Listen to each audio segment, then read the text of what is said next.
Next আমরা solve করব। দেখো এই বৃহৎ সার্কিট দেখে আসলে ভয় পাওয়ার কিছু নেই। আমার মনে হয় যারা তোমরা আমার আগের ভিডিওগুলা ভালোভাবে দেখছো তাদের কাছে এই সার্কিট কোনো ব্যাপারই না। শুধু কনফিডেন্স রাখো, অবশ্যই পারবা। যদি সিমেট্রিক্যাল বিন্দুগুলা ভালো করে বুঝো তাহলে পয়েন্ট মেথড এর সাহায্যে এই সার্কিট সলভ করা তোমার কাছে কোনো ব্যাপার না। কাজে আমি চাইবো তোমরা একবার চেষ্টা করো, আর আমি তো করে দিচ্ছি, ঠিক আছে? আর এটা যদি একটু দেখতে কেমন কেমন লাগে, তো আমার নিচে এটা আঁকানো আছে। এই যে দেখো আমি আঁকাইছি, তোমরা যদি এটাও দেখতে পারো ভেতরে সবগুলো রোধ, আর যেটা দেখতে তোমাদের সুবিধা হয় সেটা পজ করে নিজেরা চেষ্টা করো। তো আমি একটা কাজ করি, আমি এই বড় সার্কিটের মধ্যেই এটা সলভ করা শুরু করি, ঠিক আছে? ওকে, দেখি আসো। তাহলে আমার দেখো ওরা টার্মিনাল দুটো বলে দিছে যে এটা আমার এ, এই যে এইখানে আমার এ বিন্দু টার্মিনাল ওরা দেখাই দিছে, আর এইখানে আমার বি টার্মিনাল ওরা দেখাই দিছে। এই দুইটা বিন্দুর মাঝখানে আমাকে তুল্যরোধ বের করতে হবে, ঠিক আছে? ওকে, তাহলে চলো শুরু করি। তাহলে এই বিন্দুটা আমার এ টার্মিনাল, ঠিক আছে? তো এ থেকে দেখো আমি এই রাস্তা ধরে আসতেছি, এই রাস্তা ধরে এখানে আসতেছি এই টার্মিনালে।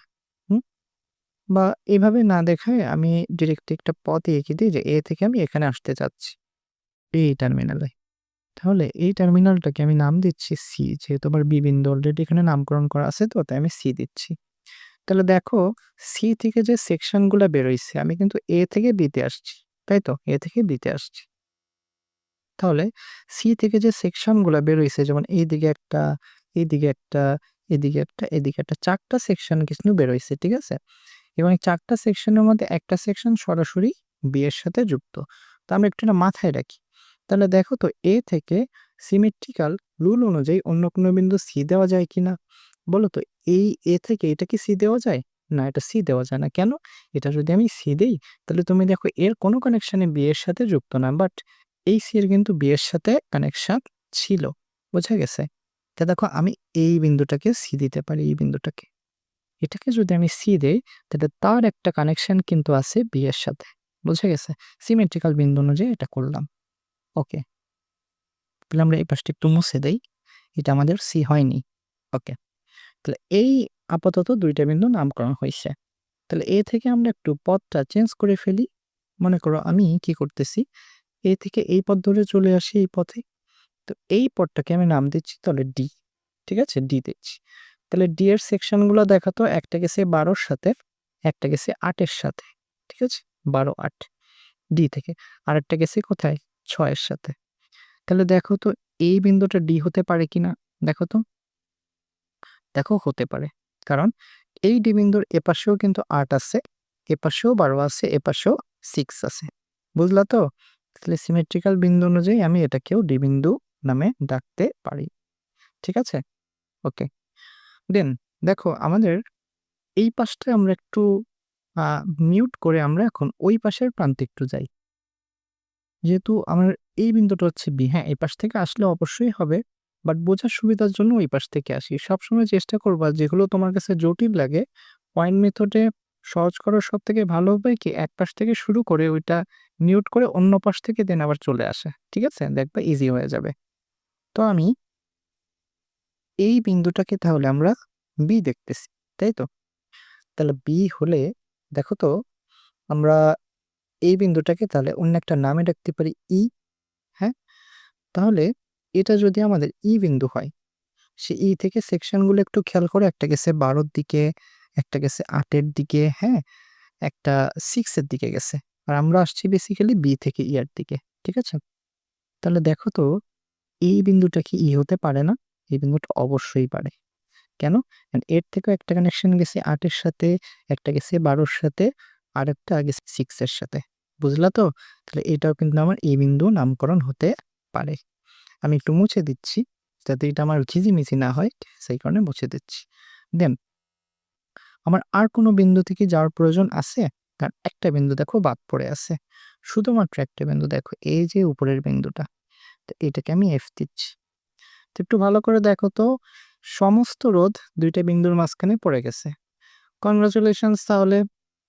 এখানে দেখো আমার এই রোধটা কিন্তু কাটা পড়ে যায়। কারণ একই বিন্দুর মাঝখানে তো থাকে না, ইভেন এই রোধটাও কাটা পড়ে যায়। ঠিক আছে? তাহলে আমরা এখন বিন্দুগুলা বসাবো। তো চলো আমরা এখন বিন্দুগুলো বসানোর কাজ করি। তো আমরা ফার্স্টে কোন বিন্দু পাচ্ছি? এ। তো চলো বসাই ফেলি। এই যে আমাদের এ। আর এটা শেষ হবে কোথায় গিয়ে? বিতে। তাহলে দেখো তো এ থেকে বিতে যাওয়ার কয়টা রাস্তা আছে একটু দেখো তো। এ থেকে আমরা সি হয়ে বিতে আসতে পারি, এ একটা রাস্তা, তাই না? তাহলে আমরা একটা কাজ করি, ভেতরে সি বিন্দু রেখে দিই। এ থেকে সি, সি থেকে বিতে আসতে পারি আমরা, ঠিক আছে? দেন দেখো এ থেকে আর কোন কানেকশন গেছে? এ থেকে একটা কানেকশন দেখো এই যে ডি এর দিকে গেছে। হুম, এ থেকে গেছে ডি এর দিকে, তাহলে আমরা একটা বিন্দু ডি রেখে দিই।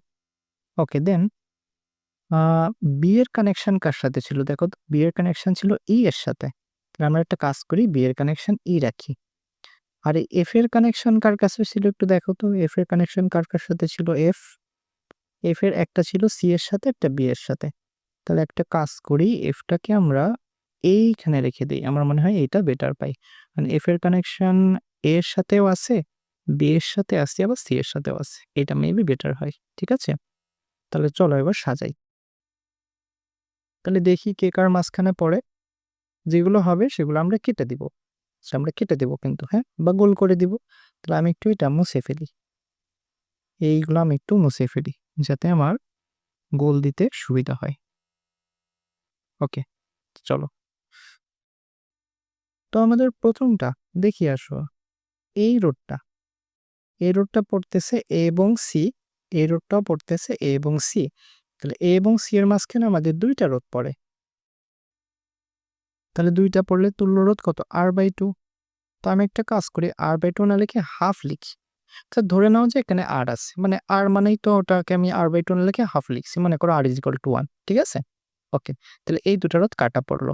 তো আমি একটু কাজ করি, এই দুটা রোধ আমি মুছে দিই। যা রবার থেকে এখানে মোছা যাচ্ছে না, হ্যাঁ। ওকে, ঠিক আছে, তাহলে আর কি করা যাবে? ওকে, দেন দেখি আমাদের এই রুটটা পড়ছে বি এবং সি, এই রুটটাও পড়ছে বি এবং সি। তাহলে বি এবং সি এর মাঝখানেও কিন্তু আমাদের দুইজন আসতেছে। তাহলে এইখানের একটা হাফ আসবে, ঠিক আছে? দেন আমরা দেখি আর কোথায়। আচ্ছা, আমরা এই দিক থেকে একটু দেখি। এই রোডটা পড়তেছে সি এবং ডি, আর এই রোডটাও দেখো পড়তেছে সি এবং ডি। তাহলে সি এবং ডি এর মাঝখানে আমাদের পড়তেছে দুইটা। তাহলে এইখান থেকে একটা টার্মিনাল, সেখানেও একটা হাফ আসবে, ঠিক আছে? দেন আসি আমরা। দেন দেখি এইটা পড়তেছে এ এবং ডি, এটাও পড়তেছে এ এবং ডি। তাহলে এ এবং ডি এর মাঝখানেও পড়তেছে দুইটা। তাহলে আমরা বলতে পারি এখান থেকেও একটা হাফ আসবে। দুইটা পড়লে তো হাফ আসবে। ওকে, দেন আমরা দেখি আমাদের এই রোডটা পড়তেছে ডি এবং ই। তো ডি এবং ই এর মাঝখানে দেখো এটাও পড়ে, দুইটা পড়ে। সবগুলোই মেবি দুইটা করে পড়বে। তাহলে এইখানে আমরা একটা হাফ রাখি। তাহলে ই এবং সি এর দিকে আসি, তো দেখি এখানেও মেবি দুইটা পড়ার কথা। এই একটা ই এবং সি। তাহলে আরেকটা ই এবং সি কোথায়? দেখো তো আরেকটা ই এবং সি কোথায়? ই আর সি, তাহলে সি বিন্দু এইখানে। ই এবং সি এর মাঝখানে কি তাহলে একটা পড়ে? ই এবং সি এই একটা পড়তেছে। আচ্ছা, আমরা রাখি। যদি একটা থাকে তো থাকবে, পরে একটা আসলে আমরা দেখবো। এখানে 1 রেখে দিচ্ছি। ওকে, তাহলে ই এবং বি এর মাঝখানে দেখি। ই এবং বি এর মাঝখানে পড়তেছে এই একটা আর এই একটা। তাহলে দুইটা পড়তেছে। তাহলে ই এবং বি এর মাঝখানে আসলো দুইটা, মানে হাফ আসতেছে। এই যে দেখো, এ একটা ই এবং সি ছিল, আমি এটাকেই খুঁজে পাচ্ছিলাম না, কারণ সবগুলোই যেহেতু অর্ধেক অর্ধেক 2 করে আসতেছে, তাহলে ওটাতেও আসার কথা। ওকে, দেন আমরা আসি এফ এবং সি। আচ্ছা, সি এবং এফ। তো দেখো সি এবং এফ, এ একটা কানেকশন। তাহলে সি এবং এফ এর মাঝখানে কয়টা পড়ে? একটা, মানে এ একটা পড়লো। আর কোনোটা কি সি এবং এফ এর মাঝখানে পড়ে না? তো একটাই পড়ছে মেবি, তাহলে একটাই রাখি, সি এবং এফ। ওকে, দেন এই আরেকটা পড়তেছে সি এবং এফ, তাহলে কিন্তু হাফ হয়ে গেল। তাহলে আমরা হাফ করে দিচ্ছি, ঠিক আছে? আর কোন রোধ কি আমাদের বাদ পড়ে? হ্যাঁ, দেখো এখানে বি এবং এফ। তাহলে বি এবং এফ এর মাঝখানে আরেকটা পয়েন্ট আসতেছে। খুবই জটিল সার্কিট আসতেছে আসলে।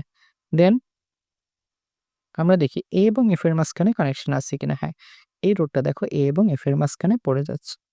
তাহলে এই হচ্ছে আমাদের কমপ্লিট সার্কিট। এটা কিন্তু 1 ছিল, লাস্টের দুইটা করে ছিল না, একটা করে ছিল। তাহলে দেখো এই হচ্ছে আমাদের সার্কিট। তো এই সার্কিটটাকে আমরা এখন একটু সিম্পলিফাই করি। আমরা একটু সিম্পলিফাই করলে কিভাবে আঁকানো যায় দেখো তো? এখানে কি হুইটস্টোন বা আচ্ছা না, এখানে দেখো তোমাকে সিমেট্রি রুল দিতে হবে।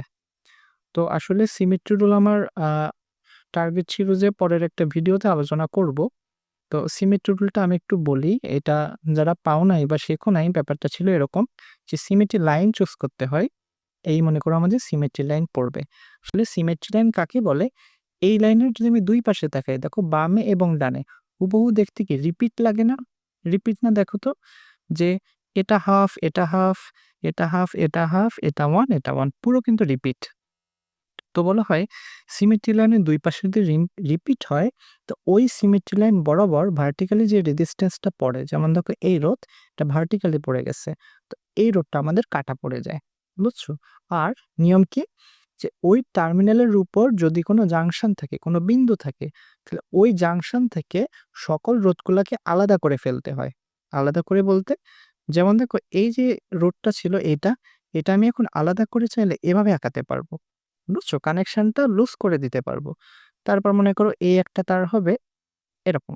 সবার থেকে সবাই আলাদা করে দেয়া যাবে। বুঝছো? মানে ওই সংযোগ বিন্দুটা আর রাখা যাবে না। এরকম করা যায়। তো এরকম করলে দেখবা সার্কিট আমাদের সিম্পলিফাই হয়ে যাবে। বুঝছো? তো এটা তো আমরা এখনো শিখি নাই। আর যারা শিখছো তারা একটু সলভ করো। আমি আর এই পর্বে করে দিচ্ছি না। এটার অ্যান্সার মেবি ২ আসবে। চেষ্টা করে দেখবা যে ২ আসে কিনা।